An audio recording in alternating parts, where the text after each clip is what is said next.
तेलंगाना में जैसी उम्मीद की जा रही थी कुछ वैसा ही हुआ। कांग्रेस ने युवा नेता और पीसीसी चीफ रेवंत रेड्डी को तेलंगाना के अगले मुख्यमंत्री के रूप में चुन लिया है। एबीवीपी और टीडीपी के रास्ते कांग्रेस पर सवार हुए 54 वर्षीय रेवंत रेड्डी तेलंगाना के दूसरे मुख्यमंत्री के रूप में शपथ लेंगे। हालांकि तेलंगाना में कई ऐसे कांग्रेसी नेता थे जो सीएम फेस की रेस में थे, लेकिन वो कौन से फैक्टर रहे जो इनके पक्ष में रहे? आखिर रेवंत रेड्डी के नाम पर कैसे मुहर लगी और कांग्रेस ने रेवंत रेड्डी को ही क्यों चुना? चलिए जानते हैं। पहला सवाल कि आखिर रेवंत रेड्डी के नाम पर कैसे मुहर लगी। रेवंत रेड्डी के नाम की घोषणा होने से पहले दिल्ली में कांग्रेस अध्यक्ष मल्लिकार्जुन खड़गे के आवास पर राहुल गांधी और केसी वेणुगोपाल की बैठक हुई। इसमें कर्नाटक के डिप्टी सीएम और तेलंगाना के पर्यवेक्षक डीके शिव कुमार भी शामिल हुए।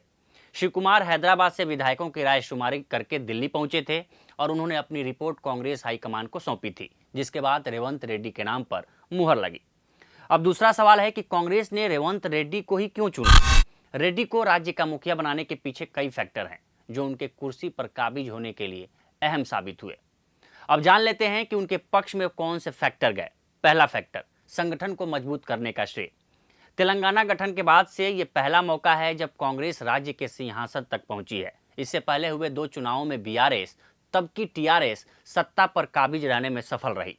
साल 2014 में चुनाव हारने के बाद कांग्रेस ने संगठन में फेरबदल करते हुए साल 2015 में उत्तम रेड्डी को संगठन की कमान सौंपी थी, लेकिन वो भी साल 2018 के चुनाव में कांग्रेस की नैया पार नहीं करा सके। इसके बाद कांग्रेस आलाकमान को एक नए चेहरे की तलाश थी जो संगठन में जान फूंक सके। उस वक्त प्रदेश के उभरते युवा नेता रेवंत रेड्डी पर कांग्रेस आलाकमान ने भरोसा जताया और साल 2021 में उत्तम रेड्डी की जगह रेवंत रेड्डी को पीसीसी चीफ की कमान सौंपी।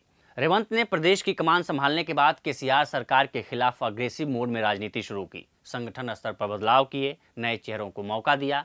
जानकारों की माने तो कांग्रेस को शहर और गांव स्तर तक मजबूत करने का श्रेय भी रेवंत रेड्डी को ही जाता है।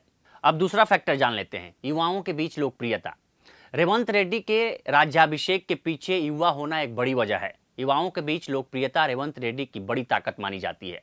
कांग्रेस मौजूदा वक्त में जनरेशन चेंज से गुजर रही है और साउथ की राजनीति में रेवंत रेड्डी फिट बैठते हैं। उनके प्रचार करने की शैली और विपक्ष के खिलाफ रणनीति बनाने की समझ ही तेलंगाना की सत्ता तक कांग्रेस को ले गई। तीसरा फैक्टर, रेवंत रेड्डी को राहुल गांधी और प्रियंका गांधी का करीबी माना जाता है। राहुल और प्रियंका जब भी तेलंगाना में प्रचार के लिए गए तो उनके साथ जो दूसरी तस्वीर दिखती थी उसमें रेवंत रेड्डी ही दिखाई देते थे। इसके अलावा रेवंत रेड्डी ही वो शख्स रहे जो तेलंगाना विधानसभा चुनाव के दौरान कांग्रेस का चेहरा बने रहे।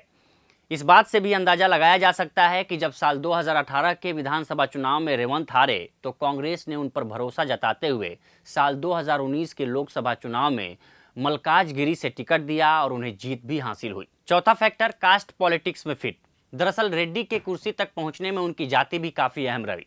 साल 2014 में तेलंगाना सरकार द्वारा किए गए सर्वेक्षण के अनुसार ओबीसी राज्य की आबादी में 51% हैं। इसमें अनुसूचित जाति, अनुसूचित जनजाति और अल्पसंख्यकों के साथ हिस्सेदारी 85% से अधिक हो जाती है। राज्य में 14% अल्पसंख्यक भी हैं। रेवंत रेड्डी ओबीसी हैं और राज्य में पिछड़ा वर्ग प्रभावशाली है।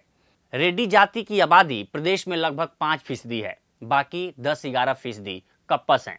कांग्रेस लंबे समय से ओबीसी वोटर्स को साधने की कोशिश में थी। उसने टिकट वितरण के दौरान भी ओबीसी को कई टिकट दिए। बीजेपी ने भी चुनाव प्रचार के दौरान वादा किया था कि वो सत्ता में आने पर पिछड़ा वर्ग से ही किसी को सीएम बनाएगी।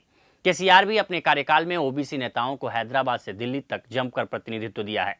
इसके अलावा कांग्रेस रेड्डी के बहाने बीआरएस के साथ ही बीजेपी की सियासत को नुकसान पहुंचाना चाहती है और वो इसके जरिए साल 2024 चुनाव में दक्षिण भारत की पॉलिटिक्स को साधना चाहती है। पांचवा फैक्टर, कांग्रेस की ओर से युवा नेतृत्व का संदेश देना। रेवंत रेड्डी को ताज पहनाने के पीछे कांग्रेस की युवा नेतृत्व को आगे बढ़ाने की रणनीति मानी जा रही है, क्योंकि कर्नाटक में डीके शिव कुमार के नेतृत्व में कांग्रेस ने चुनाव लड़ा था, लेकिन वो सीएम की कुर्सी तक नहीं पहुंच पाए, जिसको लेकर उनके समर्थकों के बीच रोष भी नजर आया और यदाकदा मीडिया में खबरें चलती रहती हैं। इसको भांपते हुए आलाकमान ये संदेश देना चाहता है कि युवाओं के लिए अब कांग्रेस में बड़े पदों के भी द्वार खुले हैं, बस उनमें क्षमता होनी चाहिए।